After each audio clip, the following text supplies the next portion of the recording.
Vangelis, selamat malam. Selamat malam, selamat malam. Iya, Panggil penginjil. sudah lama di bawah Pak atau baru tiba?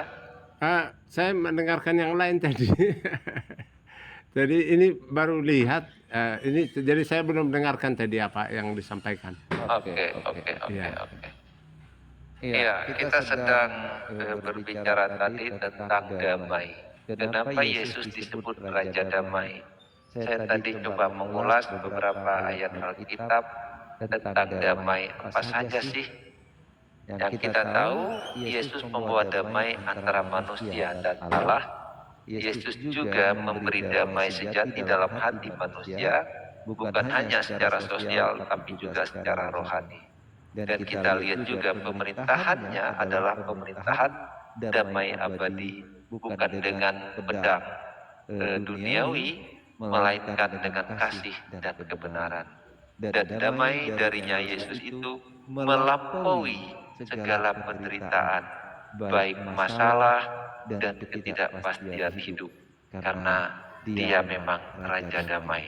Makanya kita bisa lihat hari ini, kalau kita masih belum mendapat kedamaian itu, apa yang menjadi masalahnya dalam diri kita? Apa yang terjadi dengan diri kita? Mengapa kita seperti itu? Nah, itu yang kita sudah coba bahas tadi, Pak. Oh, itu ya. Ya, jadi ya betul itu. Jadi di Perjanjian Lama kan imam besar itu kan Harun memperdamaikan antara Israel dengan Tuhan. Artinya memperdamaikan itu ada korban pendamaian. Itulah yang digenapi oleh Yesus yang sebagai imam besar juga menjadi imam besar untuk selama-lamanya. Itu kan mempersembahkan korban yaitu dirinya sendiri satu kali untuk selama-lamanya. Itulah yang dilakukan oleh Yesus. Jadi prakteknya seperti apa? Ya, kita mengikut Yesus.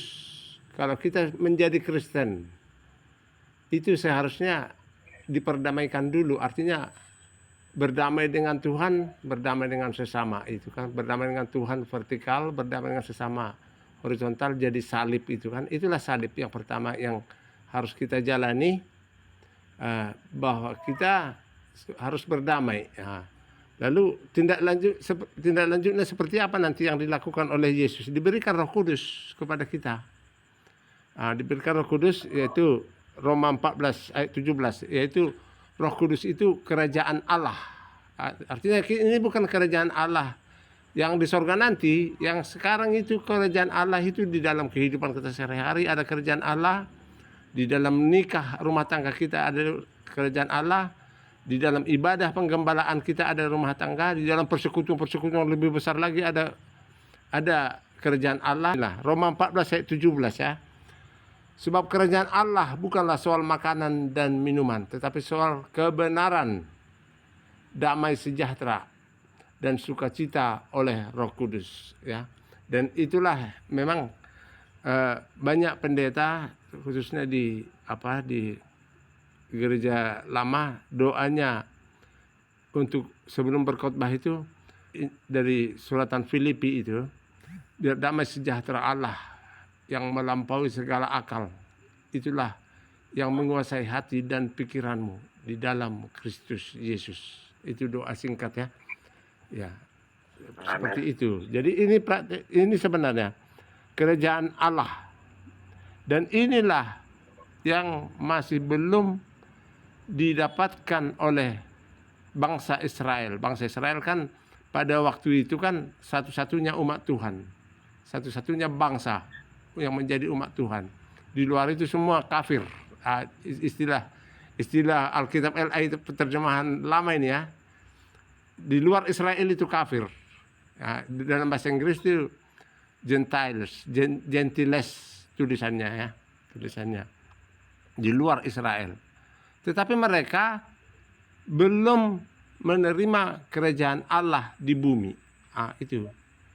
Karena mereka menggunakan sistem yang lama dan mereka belum menerima Yesus sebagai sebagai pembaharu ajaran yang dari syariat Taurat itu, istilah Alkitab LAI terjemahan lama ini, dari syariat Taurat itu menjadi ajaran Kristus. Ajaran Kristus itu artinya bukan peraturan-peraturan lagi, bukan haram halal, bukan perintah-perintah yang hanya menjawab pertanyaan apa.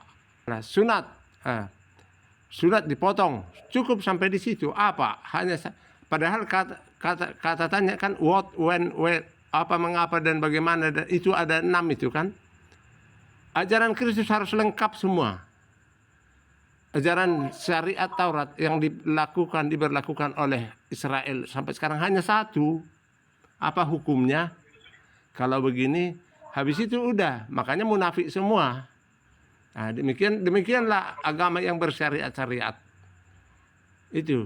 Itulah. Jadi kalau kita sudah di dalam Yesus, harus damai ya. Jadi kalau belum ada damai, masih ada kebencian, belum jelas kerajaan Allah. Itu saya bacakan ketika Yesus menawarkan kerajaan Allah kepada Israel. Israel itu kan pada waktu zaman Yesus datang di dunia ini 33 tahun di dunia. Israel itu kan sudah umat Tuhan, mulai perjanjian sunat dari Abraham. Umat Tuhan. Dan selamat kalau mati dalam keadaan tidak melanggar hukum Taurat. Akan tetapi kerajaan Allah di bumi ini tidak. Pasti terseok-seok mereka, dibuang, dihajar oleh Tuhan, dibuang oleh Tuhan. Ya seperti itu kalau munafik-munafik kan. Yohanes 3 mulai percakapan dengan Nikodemus. Nikodemus ini guru besar agama Yahudi ini, Israel. Dan Yesus masih menawarkan kerajaan Allah di bumi. Baik, sebentar Pak Evangelis, ada yang masuk. Raden, selamat malam Raden. Iya, selamat malam Bang Ali, selamat malam. Iya, kita dari mana Pak keyakinannya? Iya, kita Islam Bang, Islam. Baik, saya potong sebentar Bang Evangelis, boleh ya Pak Evangelis? Ya, lanjut. Karena ada teman kita yang berbeda iman ini datang. Kita layani mereka dulu, kita beri penghormatan untuk mereka dulu. Nanti kita bisa lanjut lagi. Nanti saya lanjut ya, nanti saya lanjut. Oke, baik.